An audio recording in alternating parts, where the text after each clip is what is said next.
Space Network.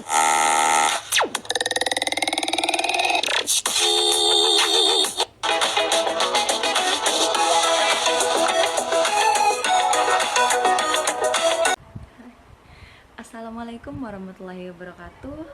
Saya Mira Dwi Utami, MPM 21120011568. Di sini saya akan mempresentasikan tugas makalah saya yang bertema Kode Etik Moral, Etika dan Profesionalitas Jaksa serta Pengawasan Kejaksaan. Menurut Pasal 1 Angka 3 Undang-Undang Dasar 1945, Negara Republik Indonesia adalah negara hukum. Hukum adalah panglima tertinggi dalam penyelenggaraan negara. Hal ini dimaksudkan agar hukum dapat menjamin kepastian hukum bagi masyarakat yang berlandaskan keadilan, bukan sekedar kekuasaan pemerintahnya berdasarkan sistem konstitusional atau hukum dasar, bukan absolut. Pasal tersebut menekankan bahwa penegakan hukum dan keadilan yang memberikan manfaat, kepastian hukum dan perlindungan hukum bagi masyarakat dalam upaya mencapai tujuan nasional merupakan salah satu asas dari negara hukum. Menyelenggarakan kekuasaan kehakiman yang merdeka dari campur tangan pengaruh kekuasaan pemerintah dan pengaruh kekuasaan lain merupakan salah satu asas negara hukum.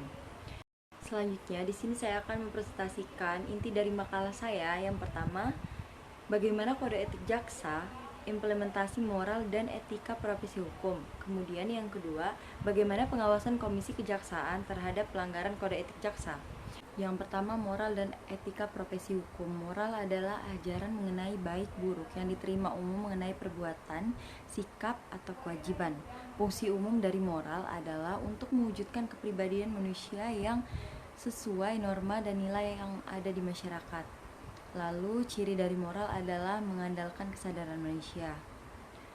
Moralitas merupakan perbuatan dan tingkah laku manusia yang memiliki hubungan dengan sopan santun yang berkenaan dengan moral. Maka dari itu, moral sangat penting bagi kehidupan manusia, di mana sebagai pondasi dalam kehidupan sehari-hari. Sedangkan etika adalah ilmu tentang apa yang baik dan apa yang buruk, dan tentang hak dan kewajiban moral atau akhlak. Etika dapat diartikan sebagai self-control karena dibuat dan diterapkan dari dan untuk kepentingan kelompok suatu profesi yang disebut kode etik profesi. Yang kedua, kode etik profesi. Kode etik ialah sebuah kerangka atau aturan tertulis yang secara tegas menyatakan benar dan salah untuk para individu profesional yang tergabung sebagai anggota sebuah organisasi profesi. Kode etik memiliki tujuan yaitu agar pelaku profesi dapat menjalankan tugas dan kewajibannya serta memberikan pelayanan dengan baik kepada pengguna jasa profesi tersebut.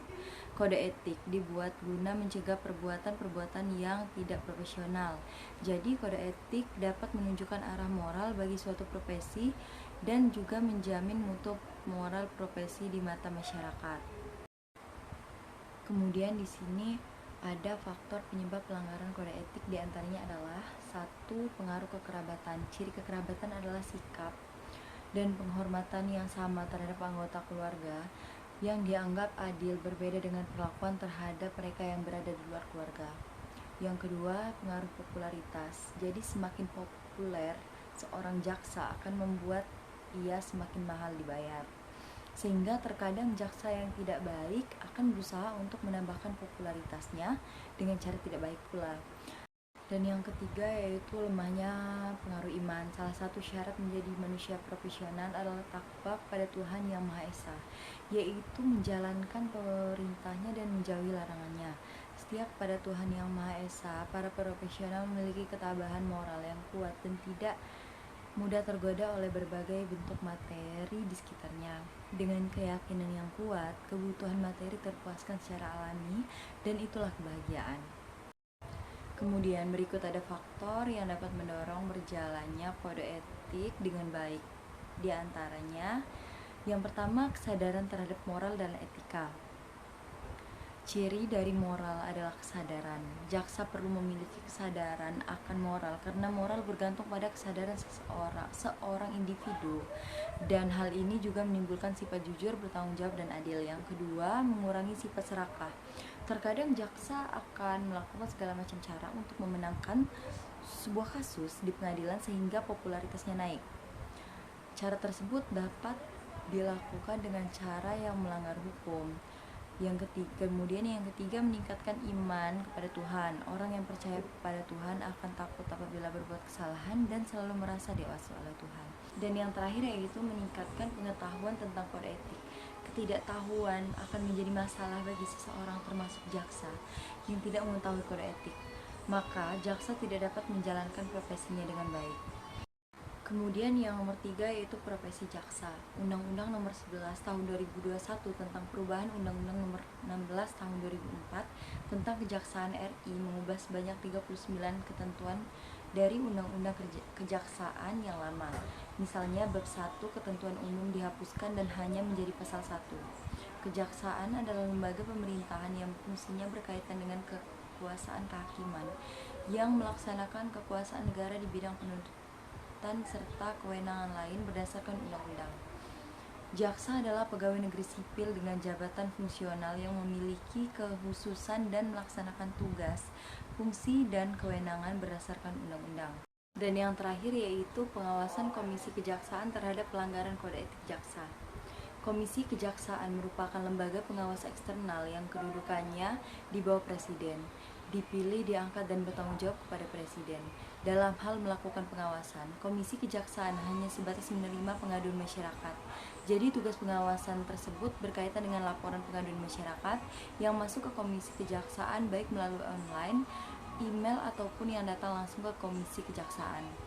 Semua laporan pengaduan yang masuk ke Komisi Kejaksaan kemudian ditelaah, ditindaklanjuti, dan diverifikasi sebagaimana kebenarannya. Sebelumnya, Komisi Kejaksaan akan memastikan bagaimana pengawasan internal kejaksaan, apakah sudah ditangani atau belum, agar tidak tumpang tindih dalam melakukan pengawasan. Jika sudah ditangani oleh Komisi Kejaksaan, akan memantau dan menunggu perkembangan atau bagaimana hasilnya. Sebelumnya, Komisi Kejaksaan akan memastikan bagaimana pengawasan internal kejaksaan, apakah sudah ditangani atau belum, agar tidak tumpang tindih dalam melakukan pengawasan. Jika sudah ditangani, Komisi Kejaksaan akan memantau dan menunggu perkembangan ataupun bagaimana hasilnya dan kemudian menyampaikannya ke pelapor. Keseluruhan dari hasil pemantauan akan disusun menjadi satu dalam berkas pemantauan. Laporan tersebut akan kembali ditelaah oleh komisioner untuk mengetahui apakah ada bukti atau informasi baru yang belum dan perlu diklarifikasi lebih lanjut. Hasil atas telaah pemantauan digunakan untuk mengetahui apakah ada pemangkasan dan hendak dikoordinasikan dengan Komisi Kejaksaan dan atau untuk mengetahui apakah pengawas internal bersungguh-sungguh dalam melakukan pemeriksaan. Kode etik kejaksaan sangat penting karena kejaksaan sebagai lembaga penegak hukum memiliki tanggung jawab yang besar untuk mengadili suatu perkara pidana dan mendidik seorang jaksa yang profesional dan amanah. Undang-Undang Nomor 16 Tahun 2004 tentang Kejaksaan Agung Republik Indonesia dengan jelas mengatur peran kejaksaan dalam penegakan hukum. Presiden dapat membentuk komisi yang susunan dan wewenangnya diatur oleh Presiden untuk meningkatkan kualitas kinerja Kejaksaan Agung. Bunyi Pasal 38 Peraturan Presiden Nomor 18 Tahun 2005 tentang Komisi Kejaksaan Republik Indonesia berdasarkan Pasal 38 Undang-Undang Kejaksaan Republik Indonesia. Namun, peraturan ini tidak bertahan lama dan digantikan dengan Peraturan Presiden Republik Indonesia Nomor 18 Tahun 2011 tentang Komisi Kejaksaan Republik Indonesia. Komisi Kejaksaan Republik Indonesia sebagaimana diamanatkan oleh Undang-Undang Kejaksaan Republik Indonesia diatur dalam peraturan ini. Jadi sekian presentasi yang dapat saya sampaikan. Mohon maaf apabila ada salah kata. Wassalamualaikum warahmatullahi wabarakatuh. Yeah, Bobby Valentino.